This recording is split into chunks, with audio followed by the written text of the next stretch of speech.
Good morning. Good morning. I am at the Islamic Center in Irvine, and I'm talking to Imam Jamaal Diwan. Mm-hmm. Jamaal Diwan, and I'm speaking directly to you. You were born and raised in Southern California. Your mother was from Newfoundland, Canada, Mm-hmm. and your father from Karachi, Pakistan. Mm-hmm. But you weren't. Your household strongly emphasized good manners, sports, and education. Most of your childhood was filled with playing basketball. Were you any good? And I always say that people who are any good never say they were any good. Okay, So, good. I'll refrain from comment. Okay. Studying and spending time with friends. He did not grow up as a Muslim, although his father is a Muslim, right? But he Yes. didn't practice the religion Right. necessarily. I mean, he's not outwardly observant, you could say. Right. And it was not until your sophomore year at UCSD that you accepted Islam at the age of 19. And then you had, it says in your bio that your journey had a combination of multiple influences, including underground hip hop Mm-hmm. and the autobiography of Malcolm X, reading the Quran, and meeting Muslims on campus, right? Mm-hmm. And then you went through major shifts in what you wanted to emphasize, and you ended up getting a BA in Third World Studies and a minor in psychology, correct? Yes. And then you went to Egypt. Yes. You got married, went to Got Egypt married, with yeah. your wife, and studied for the better part of 7 years. And then at the end of that time, you got the equivalent of a law degree in Sharia from Al Azhar University in Cairo, correct? Yes. The second oldest university in the world. Is it? Yeah. And nearly completed an MA in Islamic Studies from the American University in Cairo. And here you are. Yeah. And I think we're sitting at the Islamic Center in Irvine, and I think you worked here at one time, correct? I did. I worked here for 2.5 years, from mid-2012 to the end of 2014. Yeah. Doing what? I was the resident scholar here. So, kind of in Islamic centers, you have different positions. Usually you have the office staff and you have someone who kind of leads the prayers and things. That wasn't me for the most part. My job was more like religious and spiritual education and guidance. Mm-hmm. Do you have a lot to do? I didn't ask you. I didn't say that I was going to ask you this, but do you have a lot to do with, or did you, when you were here, have a lot to do with teenagers and Everything. everything? Everything. Everything. I mean, mostly a lot of my work revolved around teenagers. So high school, college, Mm-hmm. young professionals type age bracket, but also just the general problems of any community or issues of any community. Right. Yeah. So you're kind of like a counselor in a way. Basically, Spiritual counselor, yeah, maybe. basically a minister. You know, it's the Right. role of a minister. Right. And that is what the imam means, right? Imam means, correct? I mean, Yeah. it's like pastor or something. Basically, and especially in the American context, imam is usually used to equivalent of pastor or minister, priest, Right. rabbi type position. Okay, I'm going to get right to the questions now. They're tough, okay? Sure. In light of the recent developments in France and around the world, everybody seems to be asking the same question. Why aren't the important Muslims around the world renouncing ISIS and the violent extremists? Yeah, I think the better question is, why do people think that? Because, a small example is one time when I was working here at the Islamic Center, after one of these incidents, terrorist attacks, someone emailed and said, how come nobody from the same exact question? Mm-hmm. And I responded, I said, did you actually search for this to find out if that's true or not? It's generally a good practice to check the truth of information that we receive. And so I typed it in for them. I looked at the first page on Google. The entire first page on Google was condemnations from Muslim organizations who were saying that this is unacceptable, it has nothing to do with Islam. So same thing with Paris, with ISIS, ISIS in particular. Actually, there were over 100 major Muslim scholars all over the world who wrote and co-signed an entire refutation of ISIS, saying that these people have wrong ideas, that their establishment of the Islamic State is invalid in the first place, that they do this wrong and they do this wrong and they do this wrong, and they refuted them from the detailed kind of hermeneutics of Islamic law itself. So it exists from there's no shortage of it. And we could just Google it, right? You could just Google it. You will find Muslims who kind of and at some level you can relate to the sentiment as well, that at the same time that the major organizations and figures will condemn it,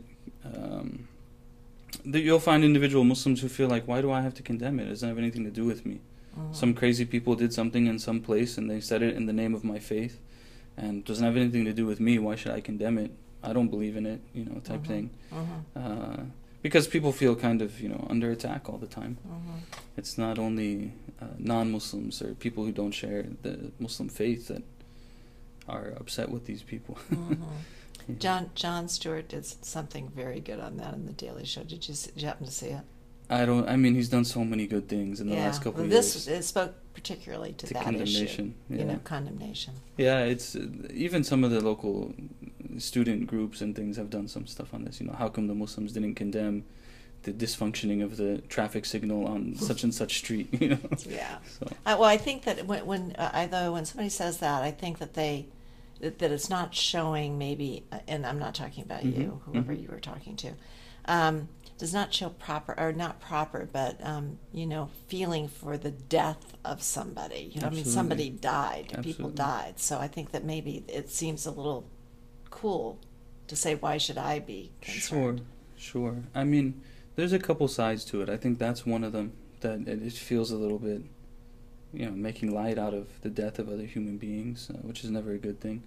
The second issue that it has is that these people are claiming that they're doing it in the name of Islam. So there is somewhat of a necessity to speak out and say, no, these people don't speak for Islam, and it's not within the bounds of our faith.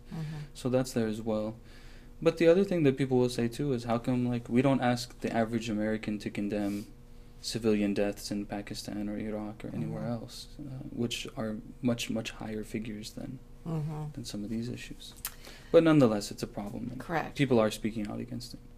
So the message is Google it, right? Message is Google it, yeah. It's there. The condemnations right. are there from every major Muslim organization in America. All of them have these condemnations. Yeah.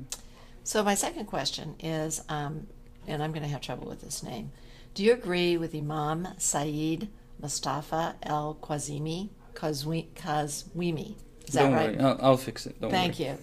Who was quoted as saying, Islamic extremism is the product of dictatorship and totalitarianism in Islamic majority countries. Do you agree with that? Oh, first of all, pronounce it for me. Sure, Imam Sayyid Mustafa Qazwini. Okay, thank you. I'll never be able to get that right. right. It's okay. The names are tough. I struggled with them when I first became a Muslim too. Yeah. All these names I'm not familiar with.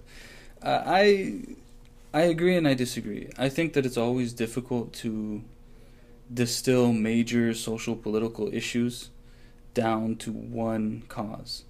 I don't think there's ever really one cause for these type of things. I think that there's a number of issues at play. One of them is totalitarian, authoritarian regimes in Muslim majority countries. That's one issue.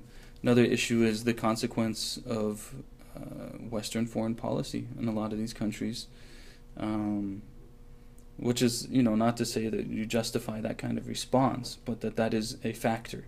And it's a factor that you see across the board. Anytime these terrorist organizations do something, they say, we're doing this in the name of Islam, and then they always quote these justifications from foreign policy, whether it be sanctions on Iraq before the invasion, or the so-called weapons of mass destruction before the invasion of Iraq, and drone strikes in Pakistan that kill a lot of innocent people, in Yemen as well. And so, there's a lot of issues at play.